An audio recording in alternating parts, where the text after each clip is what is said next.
So, Tom, this is certainly a quaint little house you've got here. Yeah, Judy and I don't need much. We always say the best investment you can make is in your community and the people you love. But hey, I don't spend much time here anyway. I'd rather sleep at the office. It helps me get a jump on preparations for the upcoming season. Right.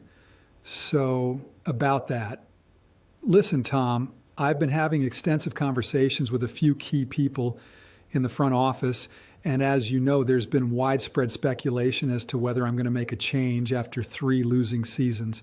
Believe me when I say this wasn't an easy decision, especially after the 2 Super Bowl titles, but after getting everyone's input, we've decided we're going to go in another direction and make a change. I see. Well, did you let Jerry know that you're letting him go? Tom, we're keeping Jerry. You're the one I'm shit-canning. Oh, well, this comes as quite a surprise, John. What do the players have to say about it? I didn't talk to any of them. I thought you said you gathered a lot of input. Who'd you discuss it with? Well, let's see. There was Larry the janitor. There was the guy who comes and restocks our soda machine in the snack room. And do you remember when the lights went out at the Superdome and we decided to do a full grid inspection before we hosted the Super Bowl? The electrician? Yeah, I ran into him at the Candlewick Diner and he offered some really sage advice. How would an electrician who came in 3 years ago know anything about what goes on in the building? Well, he said he had a 3-hour conversation with Jerry Reese about the draft process, and it turns out all the draftniks on Tankathon were giving Jerry an A grade every year in all their post-draft analytics. When I heard that, I figured our GM couldn't possibly be the problem. You think I'm the problem? I mean, who else could it be? Certainly not Ben McAdoo. He's got Eli humming in that West Coast offense he brought over from Green Bay. John, we lost 6 games in the final 2 minutes last year because of our defense. I'm sorry, Tom, but you've been on borrowed time ever since Tiki had that season-saving game back in '06. I gotta say, this news has really come along and knocked the wind out of me. I had our lawyers put together a severance package, which I'm sure you'll find more than equitable. Since you were a friend of my father, I'd like to extend you the dignity of making it look like an early retirement, provided that you agree to sign this document. The heck am I even looking at? It's a non-disclosure agreement whereby you agree not to reveal our draft process and how we evaluate players, since we're trying to retain our competitive advantage. Competitive advantage? You just said Jerry's been basing his decisions on which players are being mocked to us on Tankathon. Right, and if 31 other teams found that out, we'd be tipping our hand and they'd probably jump ahead of us to get the players we want. All they'd have to do is go on Tankathon and look at the mock draft. I, Tom Coughlin, agree to enter into a confidential relationship concerning the disclosure of certain proprietary and confidential information, including but not limited to the use of Tankathon as the primary means of draft evaluation for the New York Football Giants. I also agree to like and subscribe to the New York Giants social media page and say nice things about the organization during and after my final press conference that everyone will legitimately believe is an actual retirement and not a firing. What do you say, Tom? Are you willing to play ball? I mean, if you think it's in the best interest of the organization.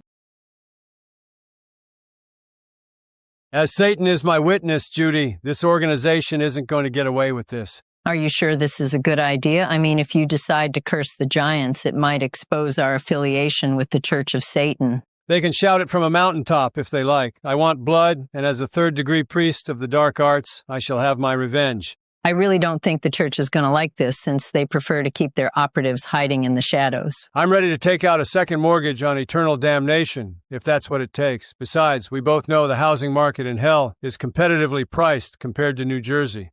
You'd think that hell would have already annexed New Jersey at this point. Okay, so what kind of curse are we talking about? We shall burn the sacred oil at the 6 cardinal points of the holy sigil, and upon the parchment paper lay the lash of a black cat's eye, folding both inside a thatch of broom straw, so as to burn the effigy, that we may invoke the conjuring and anathematize those who oppose us.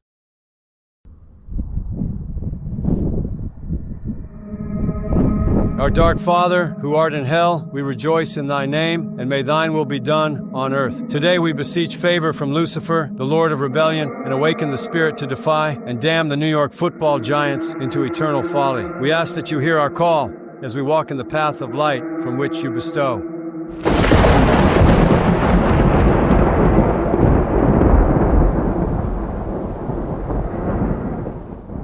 This better be good, Coughlin. I was in the middle of a conference call with Hillary Clinton's agent.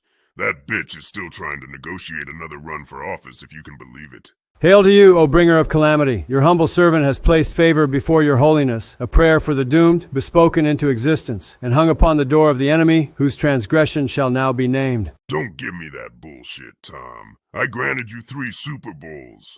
You expect me to keep doing you favors, and I can't remember the last time you even had me over for dinner. I've been unceremoniously dismissed by the New York Giants and ask that you hear my prayer to curse the team for as long as humanly possible. This one's gonna cost you, Tommy boy. What sort of curse are you asking for?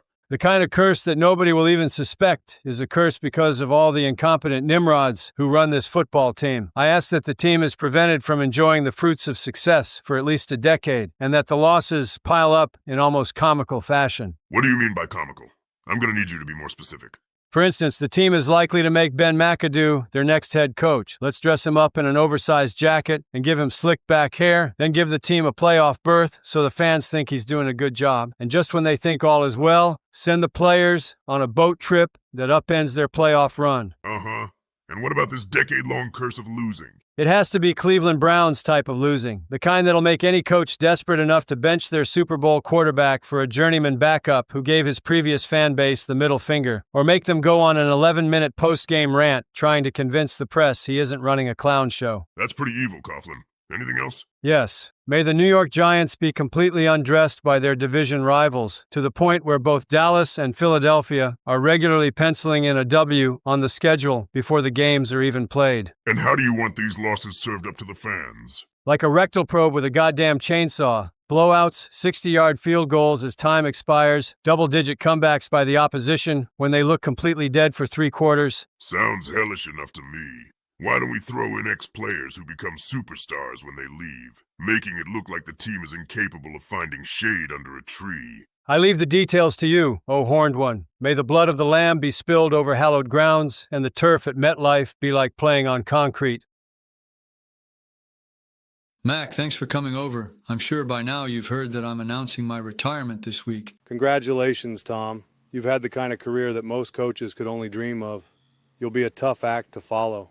Well, it looks like you're on deck because that weasel Jerry Reese is on orders to promote you to head coach. Oh my God, really? Wow. The highest honor in professional sports. Don't think it's going to be easy now. It's a lot of responsibility, but you'll have the benefit of learning from people inside the building. Any advice from a Super Bowl winning coach? You bet. It's a long season. You need mental fortitude to push through the highs and lows. Above all, you want to keep your players happy because that's how you get the best out of them. If some of your players ever ask for permission to take a mini vacation before a playoff game, you let them go on vacation. It's very important for players to decompress before the biggest game of the year. Got it. Anything else? Absolutely. My mother always said, the clothes make the man. How you comport yourself determines what kind of leader you're going to be. I look at you and see a man who could be on the cover of GQ, but you can't act like it. You have to be humble. Nobody likes a show-off. So when you get in front of those cameras to be announced as the 17th head coach of the New York Giants, you're going to want a suit that looks a little baggy and makes your shoulders look oddly broad. What do you take? A size 50?